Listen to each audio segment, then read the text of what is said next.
Today is February 6th. Ukraine Media Center Ukraine Forum starts its operation. My name is Vasil Sabakhvalov, and today we will be working as such aspect of the war and such aspect of today as ecology, and specifically what was the ecological damage inflicted on Ukraine and how to solve this problem. Visiting us today is our Oleksandr Stavniichuk, Deputy Head of Directorate, Head of the Environmental Control Department of Environmental Control and Methodology, Directorate of the Ministry of Environmental Protection and Natural Resources of Ukraine. Sounds quite complicated, but is the representative of the government who can explain the situation.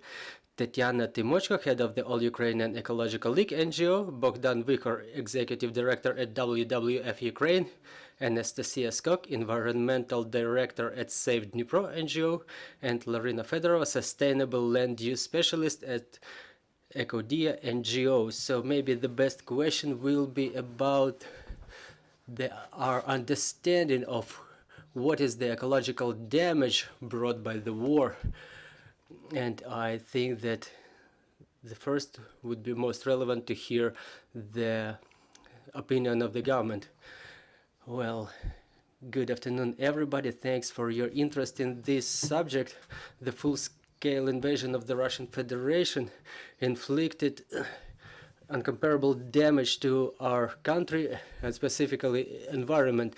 The war posed new threats to Ukraine and made us find new approaches to mitigate the damage inflicted by the enemy on our environment. The Ministry of Environment took all necessary efforts to assess the damage inflicted by Russian Federation to the environment. As of today, there were registered and approved with the Ministry of Justice 7 different methods that allow us to assess the damage inflicted on ground, water resources, air, natural resources, and loss to the equatorial and forestry. The State Ecological Inspection of Ukraine documented more than 2,300 cases of damage on the environment. Today, the calculations are made in 4 areas. The total amount of contamination of the land is 745 billion. For contamination of air, 998 billion, and the amount of damage inflicted on the water resources is more than 140 billion.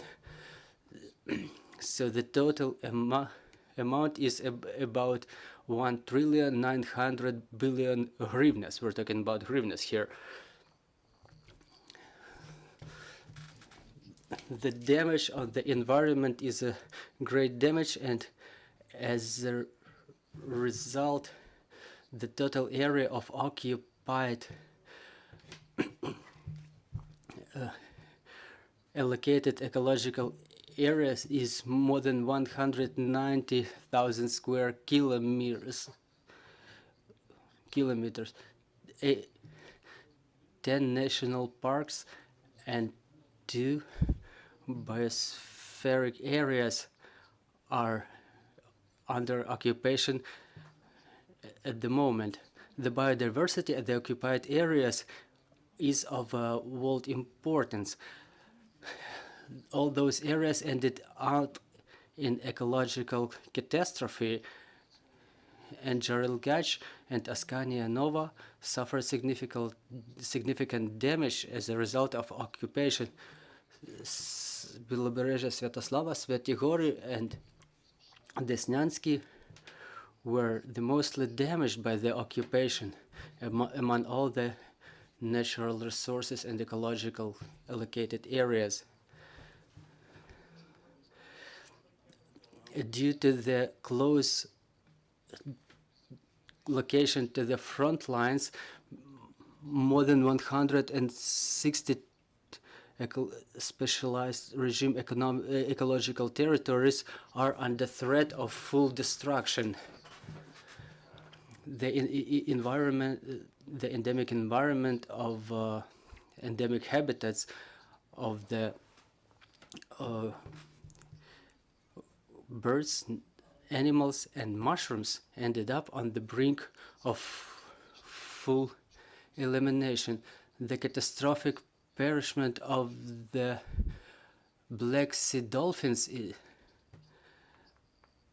is due to the use of electronic warfare measures by the enemy, ended up on the brink of extinction too. More than 320 species listed on the Red Book of Ukraine, specifically those in the south of Ukraine, which is the arena of warfare, which is the place of a seasonal migration for the birds. More than 1,200 species ended up on the brink of extinction too. The colonies of a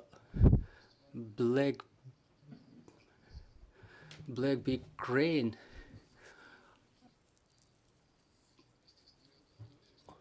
was shelled by more than 200 shells by the Russian Federation. The whole colony was almost killed, and the migrating birds had to leave those areas in a prompt manner. The damage on the forest resources is quite substantial too, due to the restriction of the access to the forest areas. It's difficult to assess the scale of the tragedy. Now 538 hectares of forests are under threat too.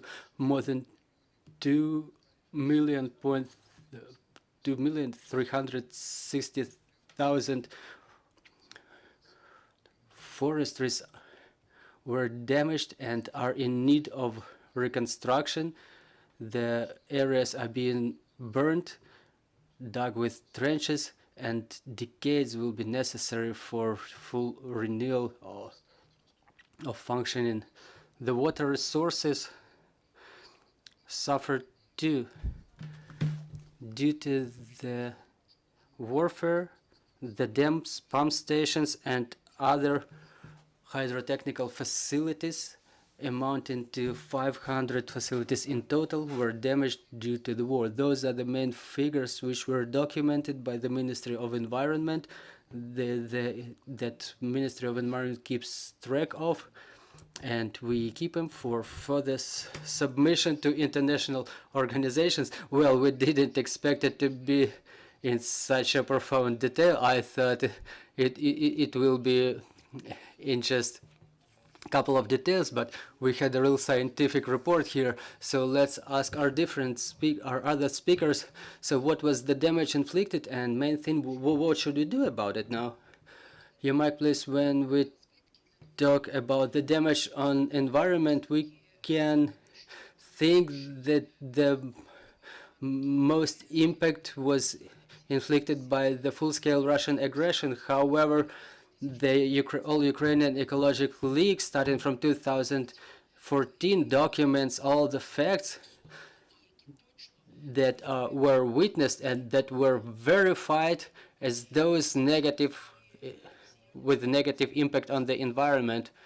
When back in 2014, Russians tried to assault Mariupol, and when they're trying to do the breakthrough in the south, that was the period of spring-summer, when the birds were nesting in crevasse pit in the banks of Azov Sea, and those assault attempts made substantial damage on the colonies of the birds, which were not renewed within the next 9 years. Well, now that the scale is more than 10 times bigger, but it's not like we should multiply the damage 10 times, because the scale of the warfare and the area covered by the warfare, by all those bombardments and shellings, it's extensive. However, in the east and in the south of Ukraine, there are the most valuable territories, the most valuable natural resources of the Emerald Network, which are considered to be intact in Europe. Another aspect to draw our attention to is that during the full-scale aggression, during the period of February-March last year, it was the period of reproduction when the animals delivered the newborns and the birds were sitting on their eggs. So the Donetsk and Luhansk regions, the south of Ukraine, are those territories where the trans-border international migration routes of different species of birds lie. And the burnt forest, almost 3 million hectares of forest, are the places where the animals live, where the birds live. I'm not even talking about the rare plants, which were completely devastated by police reserves, Vykhor, the many centuries oaks, 200, 400, 500 years old oaks, which were not damaged by all the previous wars, during all the previous wars, all these previous centuries, and which were eventually devastated by Russian aggression. And all those lands are densely mined, and which is even worse, that those areas, the animals, the plants keep growing there, the animals keep living there, there are soil movements, and the territories cease to be so horrifying for the visitors, for hikers, but they will be still mined for years and decades. It's not a secret that back in 2015, 2020, there were facts documented of detection of the World War II era shells still there lying in the land. So no matter how many territories, how much land was inspected, these territories that are mined now, they will be mined for years and decades, as I mentioned. And the demining will inflict even more damage to the property, because you cannot pull an explosive device out of the land without blowing it up. So those are the aspects we should keep paying our attention to. They are very prolonged in time, and even now that Ukraine keeps documenting all those cases, all those facts, still there is a large number of crimes against environment which are not documented so far, and we need to take unprecedented efforts and use unprecedented help of the international organizations to document all those crimes in a proper way, because this scale of loss is very extensive. So talking about the international community, we will ask Mr. Bohdan how this problem, how is it perceived in the world? What does the world say about all that? Really, Mr. Oleksandr and Ms. Tatiana summarized it quite well. The war started by Russia against Ukraine. It influenced our environment. It's ours. It's something that is painful to us. But I want to mention the trans-border influence of the war, and it's a very important issue. The scientists find minor pieces of plastic in the eggs of penguins in Antarctic. And due to the explosions, due to the shellings, a lot of contaminants are being emitted to the atmosphere just as a result of explosions of the shells. A lot of hazardous materials, storage facilities were damaged, and eventually all those microelements will end up in other countries, including the countries of European Union. The air we're breathing is the same everywhere we share the same planet, all of us, and sooner or later, all those countries will feel that impact on them. Yet another thing I want to pay special attention to is probably not so obvious and not so apparent aftermath of the war, because the war impacted the availability of food, the food security of the world, due to the destruction and devastation of the extensive land plots, extensive territories, and millions of people in Asia and Africa will have no access to the cheap grain products that they used to receive from Ukraine, which means the flow of migrants to Europe, its intensification, and talking about the role which was played by the micro-ecological systems in Ukraine for stabilization of climate in the earth. The reserves in the south of Ukraine, they do not fulfill the ecosystem functions anymore. They provide no ecosystem services anymore, which directly influences the climate. Ukraine is one of the biggest countries in European continent, and the fact that the third of the country, the third of its territory was damaged by the war means that we would not be able to stabilize the climate in the continent, and next summer a half of European rivers may dry up. So what we can do, I think that this question can be answered after more detailization by our colleagues. Okay, yeah, we will cover it maybe a little bit later. Irina, Anastasiia, who's next? Yeah, we can proceed to the practice right away. What were the conclusions? What have you seen? Any stories that you've seen, and how to deal with it? We're specializing specifically in the quality, in the monitoring of air quality.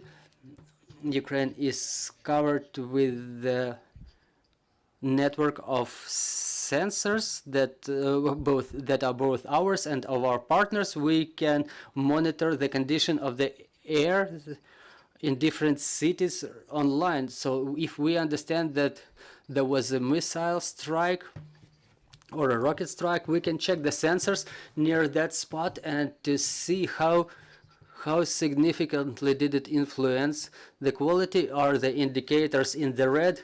So when we talk about the explosion products, the sensors can analyze it, and if we see the indicators going up, we can understand better, we can better identify the exact spot of where the rocket or a missile hit, so we can document that ecological crime, environmental crime. And I want to say that the ecological crimes affected by the or influenced by the rocket or missile strike. So I would say that the missile strikes are the main instrument of those ecological crimes. So the air becomes better or worse? Well, it definitely becomes worse. We have facts documented how the quality of the air changed before the war and after war. We see that there are enterprises which were working before the war and now they stopped operating during the war. The indicators of the air quality changed to the better. It says that we have to check the impact of that enterprise on the air. So thanks to our Safe Eco bot, we gather, accumulate all the information, and we hand it directly to the operational staff of Ministry of Environment to support them in submission of the case to the international courts, so we could better calculate the damage inflicted on our environment. Polina, now we say that 40% of the agricultural lands will not be worked on due to the Russian aggression. So what are we going to do with our land? Yes, within the last statistics, I've heard about the 40% of those agricultural lands. So now 1/3 of the agricultural lands became of great risk. So it's risky to do any agricultural business from the vantage point of their security, and due to the dense mining. Well, but thanks to the fact that the large territory is deoccupied, now they're getting back in business, so to say. But unfortunately, Ukrainian Emergency Service reports the cases when agricultural workers, without proper inspection of the land, they unfortunately die or get injured working on the land since it was not properly demined so far. Well, the land is not a renewable resource. It's being formed within thousands of years, and that fertile layer is being formed within thousands of years, and the warfare which may take place within just a couple of days or weeks, it may just erase everything that was formed during thousands of years, and the renewal of land resources will be very slow for us. Unfortunately, due to the fact that the war is still going on, we can see the landscapes of our territories change dramatically. The territories are being mined, the engineering facilities are being built, the reinforcements. We will see more and more impact on the land. However, it's still very difficult to say the precise figures about in terms of change of the land. But thanks to the physical laboratory analysis and to the aerial photographs, the problem of contamination of the land is not only in its landscape change, but also it's due to chemical contamination, mine contamination, so the land can become hazardous for both civilians who live there and for consumers as well, if the agricultural products will be grown on that land due to the ability of chemical contaminants to migrate through the land and to penetrate into the vegetative mass of the plants. We may end up with the toxic products that will be spread across not only our country but across the continent and create more risks for the population, not only of Ukraine. So we would like to proceed to the practice of renewal. So okay, let's ask directly, how many decades, how many centuries will we need to renew our land, and how much money will we need for that? I think that it will be done on a case-by-case basis, and we will have to impose monitoring of the ground conditions, of the land, of the soil conditions all across Ukraine, because some territories suffered way less, like for example in the north of Ukraine. However, there are extensive areas of very active warfare which is going on starting from 2014, and we will be able to say that some lands will be absolutely unfit for working on it, and the price of renewal will depend on the approach to such renewals. So there are two approaches, such as recultivation and conservation. Recultivation is more of a technological process. It's an artificial renewal and return to the fertility of those soils. And conservation is when we give this land back to the nature and just leave it be. And talking about the periods, those are the decades. But again, it's on a case-by-case basis. Please, well, I would like to inform our colleagues that in Ukraine, back in April, there was a resolution by the president on the creation of the National Renewal Council. Many people back then were just surprised. They did not understand. It was a difficult time. Critical combats were going on, but the task to create that image, how can this renewal be done and within which period. And according to the president's decree, a working group was created in every ministry, and including the Ministry of Environment. I'm a coordinator of such working group. It's headed by the minister, and co-head is the head of environmental committee of the Parliament of Ukraine, and the plan for renewal in the section of environmental security and environmental protection, it contemplates a number of areas to work in. And first of all, there are chronological frameworks set for such renewal. Years 22-23 is the time of documenting to the maximum extent possible the documenting of the laws for every branch, including those that I'm talking about, the environmental protection. Years 24-26, the elaboration of a constructive solutions and implementation of pilot projects, the first attempts to implement the best practice offered by the scientists, international experts, and civil society.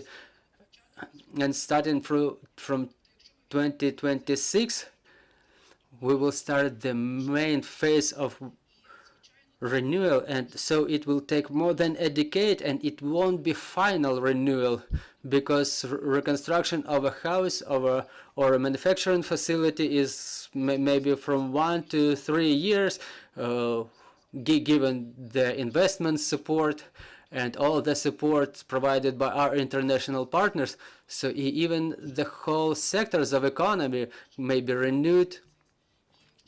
But talking about the environment, that's a whole different thing. My colleague already mentioned the soils.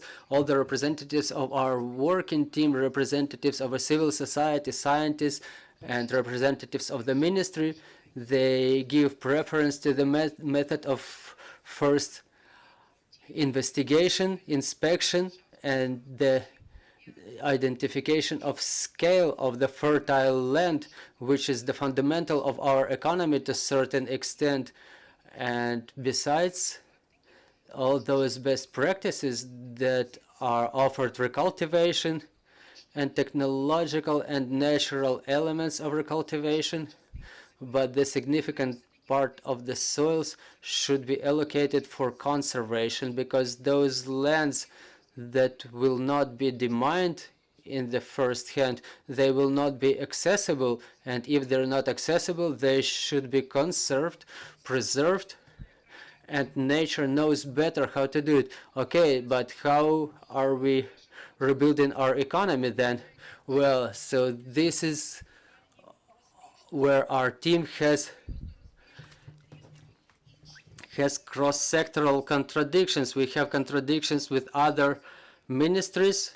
For example, some ministries set task of building new manufacturing facilities, establishing new agricultural lands for development of agriculture, and it's the most complicated to comply with the expectations of a future investors, I mean United States and European Union, who identify the main trend as the green renewal. So it shouldn't be just the renewal of the Soviet era facilities, but the rebuilding, the reconstruction of something new. Like Ms.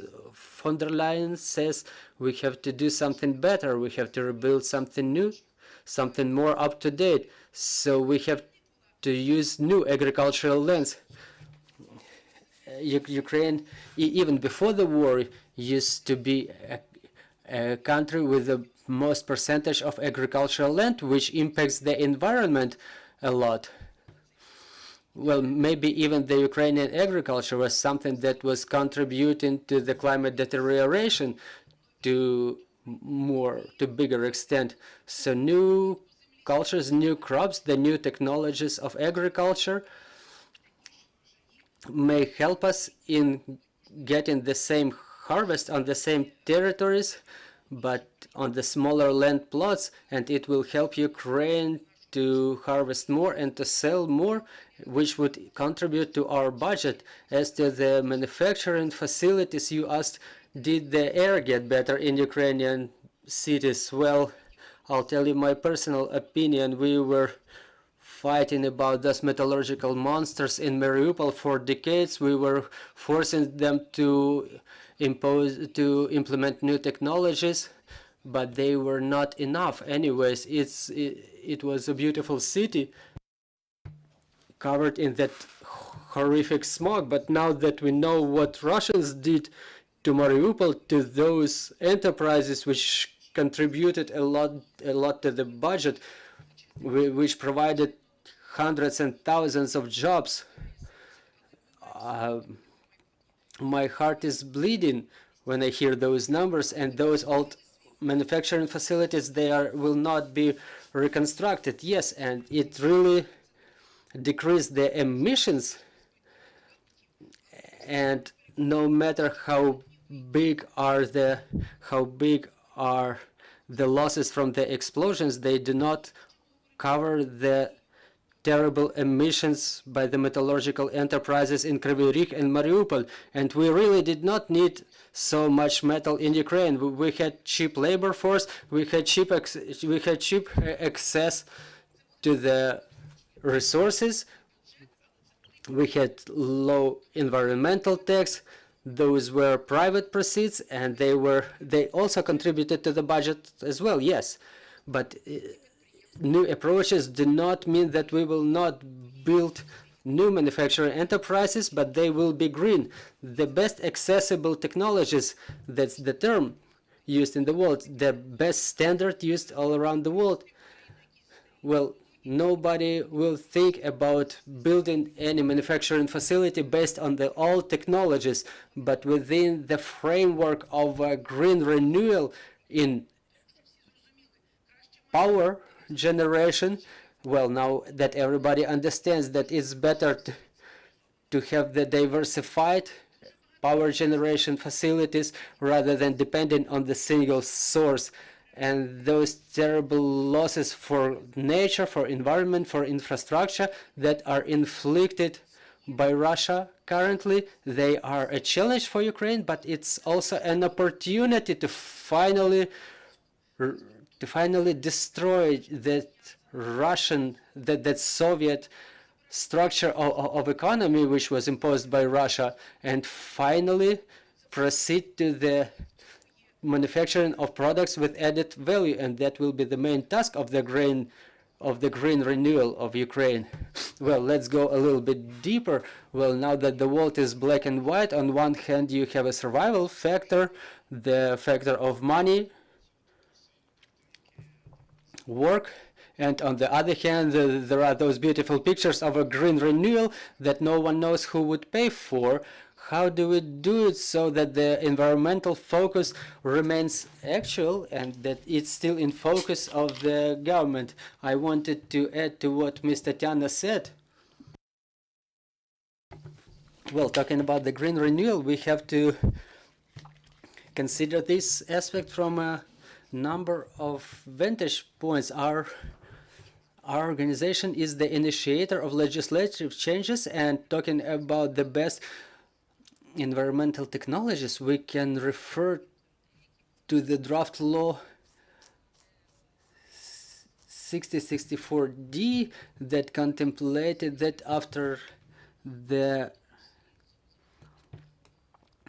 war, what we will use, these green renewal technologies. It contemplated the cancellation of the permits for emissions. So that draft law is ambiguous. We have this situation with different legislative initiatives all the time. We're talking about the resolution about the open data. Why is it important for the post-war renewal? It's important because the civil society may be a lever in those changes. We could initiate and support good legislative initiatives based on the data that the civil society will get through that resolution. So maybe there is no demand on part of resolution. Maybe the population doesn't think in this ecological perspective. Well, you're very pessimistic. The communities are very interested in having all the information about this or that manufacturing or industrial facility, how this aspect should be considered. This post-war green renewal should comply with the European standards. It should be in compliance with the directives that Ukraine is implementing or tries to implement. So there are directives about the power generation, about the industrial facilities, about the green renewal. It should all be adapted. It should to under Ukrainian realities. Given that this trend for post-war renewal, it already started, the process is already started for designing of a new, not new processes, but new concepts for renewal. It's very important not to miss the moment when the new legislative initiatives will be adopted. It's important to keep track of them and to make sure that the standards comply with our Ukrainian realities. We need mission and we need vision. Well, question to Mr. Bohdan. We know that you have a strategy, you have a vision. So tell us, how should we maintain all those green aspects of our renewal? Because if we go in the street and we ask people if our renewal should be obviously green, well, I don't know if this will be something that we will see in the rise. Well, the colleagues were talking a lot about how the renewal should be and should it be economically feasible. I want to pay the attention to the critically important element which is necessary today during the post-war renewal of Ukraine, is the strict vision of this renewal at the level of the guarantor. The president of Ukraine, Mr. Volodymyr Zelensky, who is the one who will identify the main criteria of the vision of the post-war renewal of Ukraine, the vision of Ukraine 2100. It will unite all these transsectoral matters that we were talking about. We will identify the criteria that we want to achieve on the level of the whole country. Is it possible to have the future, the energy efficient future, the green future? And I have an answer. If we build the apartment blocks or the residential buildings under the standards of European Union, they will be 20% cheaper. Well, this is what I wanted to ask, whether it will be cheap and now or it will be more expensive and later. Yeah, and who will pay for all of it? Well, let me just finish what I was talking about. That it will be 20 to 30% more expensive. I mean, the environmentally friendly house, but looking at in the short-term perspective, it will be more expensive. But within 10 years, such house will consume 20–30% less electric power than the Soviet-era house. For example, me living in a regular environmentally friendly building, I will pay 20 to 30% less utility bills, which means the whole residential sector, the whole of the households, will consume 30 to 40% less of electric power. And what are the benefits for economy? It's very easy to calculate. It's obvious. So we want to build the future now, not to renew the past. And it's important to understand that we're having a unique chance due to the chance of Euro integration to implement the best world practices, best international practices for our future. What can it be? It can be, first of all, the things which are related to energy efficiency. And yet another thing I want to pay attention to is that it's critically important for us to adopt the law on renewal of Ukraine, specifically the law on renewal of the nature of Ukraine. It will be the framework law and it will define the criteria for the post-war renewal, so we clearly understand how we return what we lost, and it would include what my colleagues mentioned, the mining of the territories and the destruction of the soils, either to preserve them, to demine the land, and so on and so forth. There may be other legislative initiatives that will guarantee that we will not cross any red lines in the post-war renewal. For example, no projects without strategic environmental assessment. Otherwise, we may ruin just something that we have left, something that is left, I mean, that nature which we have left. And okay, then I'm having a question, who will pay for all of that? And then we will have a couple of questions from the floor.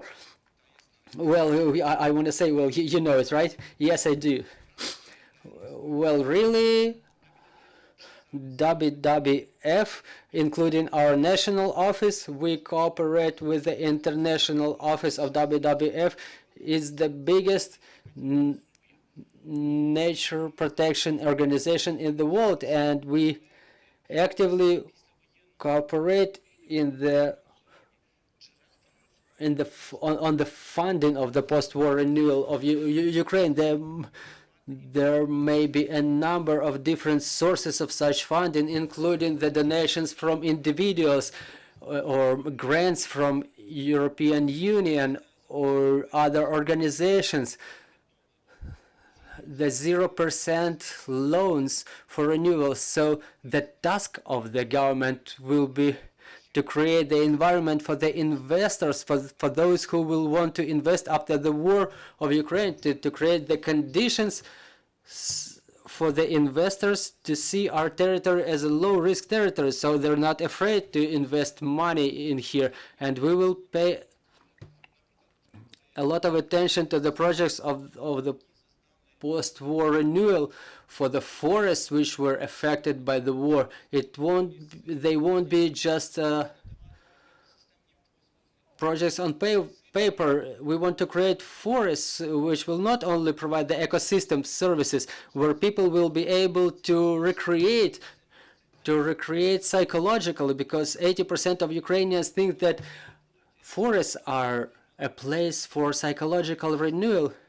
The forest will fulfill ecosystem functions as well, and they will bring benefit to the economy of the country. They will provide materials for us to create new houses made of those ecological environmental materials. And the same is for water sector, which is transnational, and it has influence not only on people in Ukraine, but generally on the countries of the European Union, specifically the basin of Black Sea. Okay, so how much money are we going to need? So we've heard that almost 2 trillion are the losses. So we understand that the investments, they should be even bigger, and we know that the investors are quite pragmatic, and they will not spend a cent more than necessary. Well, we will need a lot of money, really, but nothing is impossible. Everything starts with the first step, and our organization starts implementing the first steps on the post-war renewal of Ukraine. For example, now we developed the platform for renewal of the forest. We issued the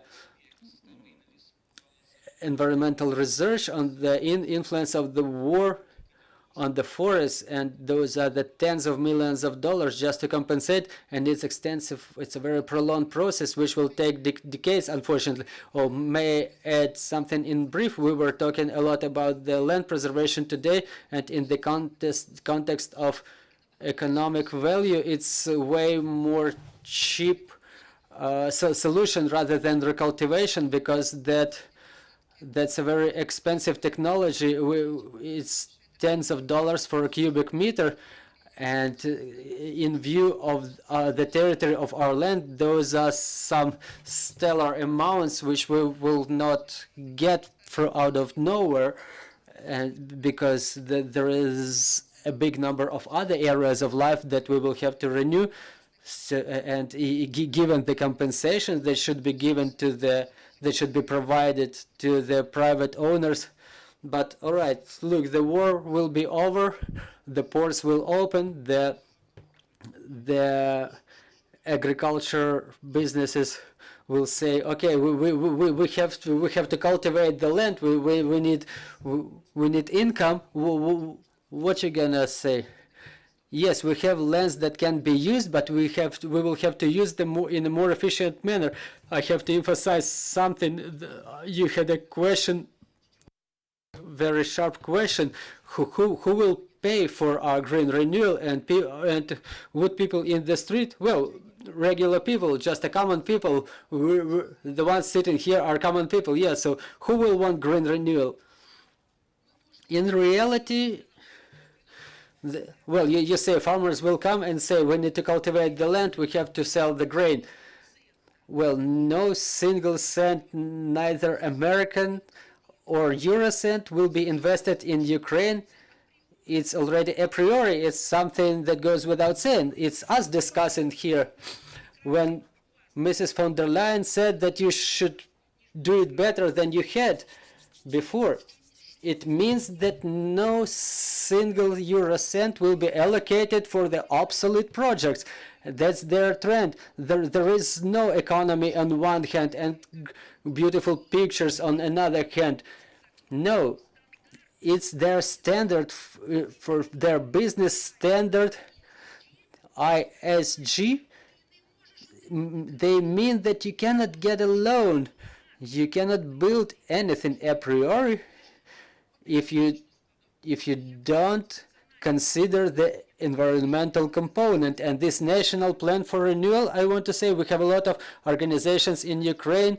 For example, our organization has our propositions, Save Dnipro, Ecodiya, they all have their proposals, their suggestions, but there is the accumulating factors such as the government, and the government will receive money from the investors. There will be a national fund, joint national fund, where all this money will flow to, and all other organizations will have local projects. But when we talk about the renewal on a state level, no one will finance the obsolete projects. So it's not either or, it will be just one way.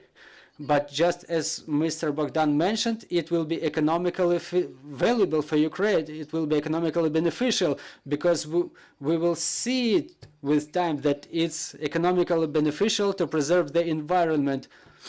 We have questions on the floor. Oleksandr Kozak, Ukrainian radio, you know a lot of pleasant things that I've just heard on this press conference, and you just pulled your question from my tongue. I'm very curious about one fact. We are having 5 speakers and including one representative of the government. How will you cooperate? I understand that you do, but all this massive topic that you brought up today, how will you accumulate it in one direction? Everybody has their own concepts, their own vision, and then now there's a lot of talks. We hear a lot about the state receiving, but do you know about any environmental projects that can be implemented already now today? How can those projects be pulled up on the surface? But there are some specific projects. Can you formulate how it will be worked on? Well, I will answer your first question. Look, we have a very interestingly divided environmentally divided civil society, and the renewal may be happening in a number of areas. For example, we do the radiation monitoring, and we take care of the radiation security and quality of the air. And when we talk about the cooperation, now that it's been years that our teams work on different subjects, obviously, there are controversial issues, there are questions to the government, and from government to us, it doesn't go anywhere. But when we say that there should be expertise engaged for certain research, there are no questions arising when talking about the radiological monitoring. There are more than 500 stations accumulated all around the country, and we can provide that the data further on to the government, to the Ministry of Ecology. There are organizations that we can refer to, we can address those issues with, and the post-war renewal is a hot topic for everybody. I support Ms. Tatiana that now when we're after the victory we will receive our reparations, we will distribute that in the way they will be provided to us in the way that we could invest in the projects, in the innovative projects that were planned before, because now that there is a trend that some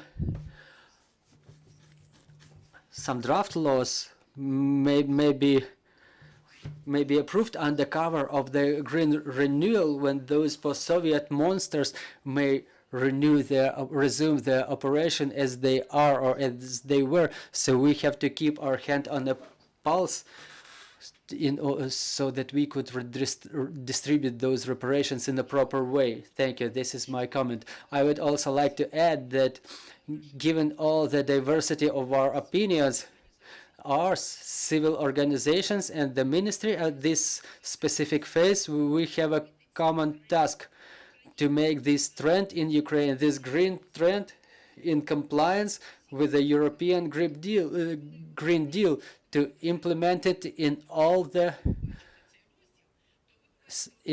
sectors of economy. You will see that green line going through all the sectors of economy, all the industries, and now we work with all the ministries. And even before, we were thinking that it's not the environmental committee or Ministry of Environment, but other ministries, because when it was allowed to import pesticides in Ukraine, which were not registered anywhere else, it was the Ministry of Environment who opposed it, and civil organizations. So it was the same situation with other similar cases. So talking about the preservation of environment, we see the principal agreement for both ministry and the civil organizations, and the ministry sometimes postpones some things when it sees that other sectors of economy are not yet ready for it. And for what we would like to see, that to have all those sensors put on all the tubes of all the industry facilities, for example, but they're not yet installed anywhere because other ministries just do not catch up so far. But all the environmental protection organizations, we have one single way: implementation of green components in all sectors of economy, in all the policies, specifically on the regional level, apart from the national level, because all the European commissioners now came to Ukraine to see what's going on here, but on the regional level it's different. So we have to have it catch up, and it will be a complicated process in this regard. There is a constant discussion, there are disputes, but we have no doubt that we will go in compliance with this Green Deal. Otherwise, we will not be taken to accepted to European Union. Yana Koloda, Ukraine Forum. I have a question to Mr. Oleksandr. Are there any agreements with international partners as to the support for the green renewal of our country? Thank you for your question. There is a program in place, or there is a number of programs which already operate. The program of a Ministry of Environment that National Environmental Foundation is about to approve, to adopt. It will unite all those programs, and this, based on that foundation, we will be able to build more precise tasks, to have the territorial communities involved in this process. Some projects are quite complicated, some may not be able to prepare the documents properly, so we will support them and we will provide the most assistance possible to all those who wish to take part in all those international programs. Thank you. Thank you. I think we will be wrapping up now because our next event is in just 4 minutes. We will talk about Kazimir Malevich, whether he is Ukrainian or Russian. Thanks to all our guests, we were talking about the environment and the impact of the war on the environment and how we will renew it, how we will invest, and who will pay for that. Well, Ukraine Media Center Ukraine Forum was with you. Keep track of our further events. Glory to Ukraine.